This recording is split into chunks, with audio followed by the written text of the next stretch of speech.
Acho que se encaixar um jogo bom, como fez na estratégia o Dorival Júnior para amarrar o Cruzeiro no primeiro jogo, é diferente porque dessa vez o primeiro jogo em casa, o Corinthians, até pelo que eu estou falando, né, de construir a vantagem, vai ter que ser o protagonista. E sendo o protagonista, vai ficar mais com a bola. Então ele vai buscar mais as ações e vai ter que ter resguardos, evidentemente, né? Não pode dar espaço para o Rayan no contra-ataque, porque ele é muito imprevisível, esse moleque, né? Ele pode cortar para dentro, finalizar, ele pode ir para a linha de fundo, ele pode combinar uma jogada com o Coutinho. Então tem que ter resguardos, mas ao mesmo tempo é um Corinthians que precisa ser agressivo diante do seu torcedor. Minhas preocupações para esse jogo são duas. O aspecto físico. A gente tem percebido que o Dorival ele tem dosado muito bem, tá? Ele tem feito isso muito bem. A questão, especialmente Garro, Yuri e Ranieri, que foram jogadores mais descontados aí nos últimos jogos. Só que a gente está falando de uma semifinal e final em que você tem 2 semanas com jogos quarta e domingo. Não teve período para descanso. Eu sei, esse time se poupou nos últimos tempos no Brasileiro, não jogou nada, não sei o que e tudo mais, tudo isso beleza. Mas vamos para a prática. Para a prática são 4 jogos em 2 semanas. Não dá tempo de recuperar. O Corinthians jogou na quarta, jogou domingo, descansou nessa segunda-feira, né, regenerativa, aquela coisa toda, trabalha nessa terça e já joga na quarta. Quinta, recupera, treina na sexta e no sábado para jogar no domingo. Essa é a semana do Corinthians. O Garro, que entra só no segundo tempo, ele entra num nível de intensidade contra o Cruzeiro fantástico, a ponto de ter sido determinante para o Corinthians fazer o gol e empilhar chances de gol, gerando muito jogo, muita oportunidade, que foi a entrada dele, mantendo o Bidon, que é jogado lá pelo lado direito, e as saídas do Carrilho e do Martínez. Naquele momento, com o Ranieri também ali, o Corinthians foi preponderante, mas um Garro num nível físico que eu não tinha visto ainda. Será que é porque ele jogou só 45? Se ele tiver condições, ele começa o jogo e ele vai conseguir manter essa intensidade, e depois, no domingo também, você precisa combinar muito esses 2 jogos. Eu vou falar um negócio para vocês. Eu deixaria o Bidon na função que ele está exercendo muito bem e deixaria o Garro também para apenas alguns minutos. E daqui a pouco pode nem precisar. Daqui a pouco o Corinthians pode estar construindo um resultado, bota o Garro mais para o final ali e tudo mais e deixa para o jogo da volta, para o jogo decisivo. Claro que se ele tiver 100% em condições, beleza, ele vai para o jogo. Mas eu estou pensando nos 2 jogos, nesse combo. O Yuri visivelmente não está bem também tecnicamente. Então, será que não é um momento de dar uma chance para o Vitinho, que talvez até tenha superado o Guinegão na hierarquia pela maneira como vem entrando nos jogos? Daqui a pouco pode fazer um ataque de Memphis e Vitinho e deixa o Yuri para o segundo tempo? Será que o Dorival não vai pensar nisso?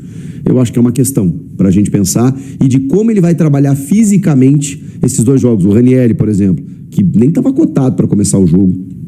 Aliás, para ser relacionado, entrou no segundo tempo, também deu uma sustentação boa. E, cara, a gente está vendo o André Carrilho não conseguindo. Ele não está conseguindo fisicamente. Então, esse jogador, eu acho que ele tem que ser barrado. Ele pode entrar no segundo tempo, daqui a pouco ele entra num nível de intensidade e melhora, como o Garro entrou no último jogo.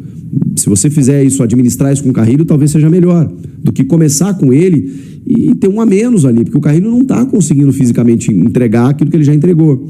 O Martínez, ok, jogador mais combativo, se você precisar de mais alguém no meio campo, ele pode ser essa figura. No Mineirão ele jogou muito bem, em Itaquera um pouco menos, né? Até porque o primeiro tempo o Corinthians acabou sendo inferior ao time do Cruzeiro. Enfim, o Dorival tem peças, e mais do que peças, ele precisa fazer uma gestão física muito inteligente nessas 2 partidas. A minha outra preocupação: uma infinidade de pendurados. Não zeram os cartões, então jogadores que chegam pendurados agora nessa fase final, se eles tomarem o cartão no primeiro jogo, eles não jogam a grande decisão.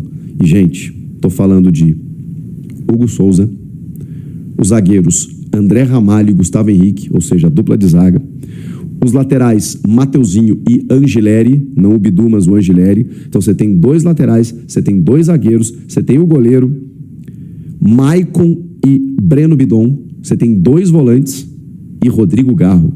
Vou repetir: Hugo Souza, André Ramalho, Gustavo Henrique, Mateuzinho, Angileri, Maicon, Bidon e Garro. Todos estão pendurados com 2 cartões amarelos. O Corinthians vai ter que ser muito inteligente para não tomar cartão, para nenhum desses jogadores tomar cartão, né, o menor número possível de jogadores que tomem esse cartão, porque senão o jogo da volta vai ser com muitos desfalques. Olhem o tamanho desse problema. São muitos jogadores pendurados. Então, estratégia, inteligência, uma boa vantagem, porque aí se você perde daqui a pouco alguns titulares importantes, no jogo da volta você tem uma vantagem para poder trabalhar melhor. Então, esse primeiro jogo diz muita coisa. Que terá a arbitragem definida já do gaúcho Rafael Rodrigo Klein. Eu não sou muito fã, tá? E assim, como a gente fala de um confronto entre paulistas e cariocas, não dava para fugir muito entre federações, né? Rio Grande do Sul, Minas Gerais, tem árbitros da Federação Pernambucana, Santa Catarina, porque, né, paulistas e cariocas estão envolvidos na final. Então, o Rafael Klein foi o escolhido. Ele teve uma temporada regular até, mas eu acho que ele picota muito o jogo. O VAR do também gaúcho Daniel Nobre Bins. E, para vocês terem uma ideia, o 4º árbitro será o Davi Lacerda, que foi um dos principais árbitros aí do Campeonato Brasileiro. Mas aí é uma espécie até de premiação, né, pro cara, né? Tem uma taxa bacana, o cara vai lá, 4º árbitro numa final como essa acaba se tornando um cara importante também, porque ele auxilia muito ali à beira do campo. Mas a gente sabe que é um jogo com uma tensão considerável e essa questão dos pendurados, o árbitro entra em campo sabendo e tal, então alerta ligado aí para ver como o Corinthians vai lidar com todas essas questões. E aí, gente, primeiro jogo, hein? Tem muita coisa envolvida, tem muita coincidência, né? A gente está falando de um confronto que envolveu o Mundial do Corinthians no ano 2000, aquele timaço do Vasco, do Corinthians nem se fala. Um Vasco que busca um título que não vem de expressão, né, desde 2011, e o Corinthians em busca do seu 4º título de Copa do Brasil. Que decisão! O que vocês estão achando aí? Comenta aqui, inscreva-se no canal, sejam todos muito bem-vindos e eu volto na próxima. Amanhã tem vídeo pré-jogo aqui. Bora? O Joe, tamo junto aí, é um novo membro do canal. Jones da Silva, tamo junto. Jones. Deus abençoe. Vocês estão deixando o like aí, ô seus canalhas de plantão? Pô, velho, nós estamos com 2.000 simultâneos. Quantos likes a gente tem? 3.000 likes? Tamo junto aí, ó. Valeu, Joe. O Biel, Samir, o time tem muitos pendurados. Esse juiz aí é todo mal intencionado contra o Corinthians. Cara, tem que tomar cuidado. O Corinthians tem que tomar cuidado em relação aos pendurados, né? O Alex Souza, tamo junto aí, Alex. Deus abençoe, meu irmão. Novo membro do canal aí, ó. Tamo junto aí, Alex Souza. Deus abençoe, seja bem-vindo ao clube de membros. Hein? Gustavo Reis. Fala, Samir, amanhã vai ser difícil, hein? Juiz que gosta de dar cartão, mas vamos pra cima. Vasco nunca ganhou do Corinthians na arena, tamo junto. Mas imagina, vai ser numa primeira vez, né? Numa final. O Leon Reis. Samir, você é um grande comunicador, mas ao falar, começa a balançar a perna. Tem horas que fico até tonto de ficar te olhando. Corrige isso, sou seu fã. Deve ser ansiedade, né? Entendeu? Tem dia que eu tô pilhado, ó. Hein? Mas eu balanço a perna? A câmera fica balançando? Não, né? Porque a câmera não tá no computador. Samir, sua pressão tá em dia. Porque amanhã acho que a minha não vai estar. A minha não tá, né? Samir, não dá cartaz para os Gabizetes. Esqueçam ele. Né? O José Marlo Pereira. E tem Gabizete em tudo quanto é lugar, hein? Um comentarista da GETV disse que o Michael era fã do Gabigol por ter segurado a camisa dele no meio de campo. Os caras são paga-pau do Gabigol. Cara, eu não vi isso aí. Hein? Eu não vi isso aí, tá? O Gabigol é jogador, né, velho? Aliás, hein? O cara tirar o artilheiro do Campeonato Brasileiro. Cara, se o artilheiro do Campeonato Brasileiro não sabe bater pênalti, quem bate? Entendeu? Melhor pra nós, né, velho?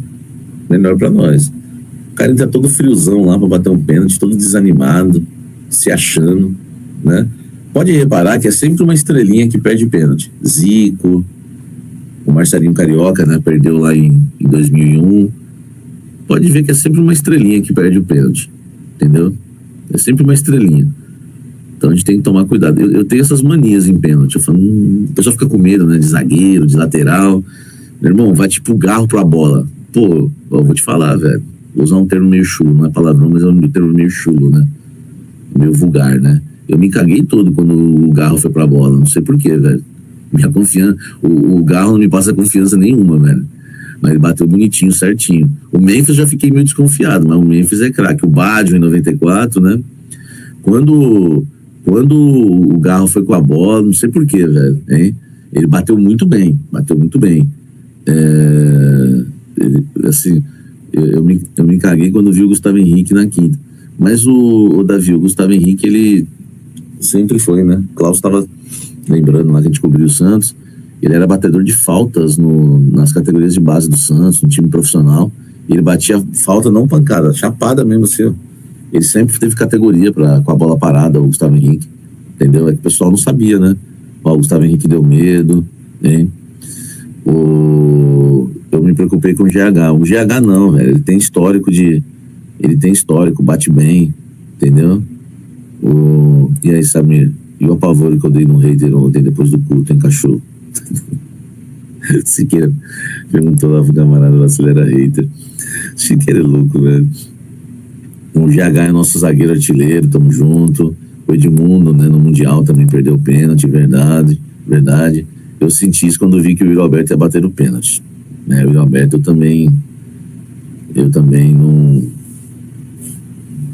não, eu fiquei meio, assim, eu tava prevendo que o Yuri Alberto ia perder. Apesar que eu também pensei que o Garro ia perder e não perdeu, né? O Garro bateu bonitinho, né? Vocês viram o vídeo que tá circulando o Gabigol fazendo assim pro Cássio pular no canto na batida do Memphis? Quem viu esse vídeo aí? O Memphis pega a bola pra bater e aí mostra os jogadores do Cruzeiro lá no fundo. Aí o Gabigol tá fazendo assim pro Cássio, né? Ó, é nesse canto, pula no seu canto esquerdo.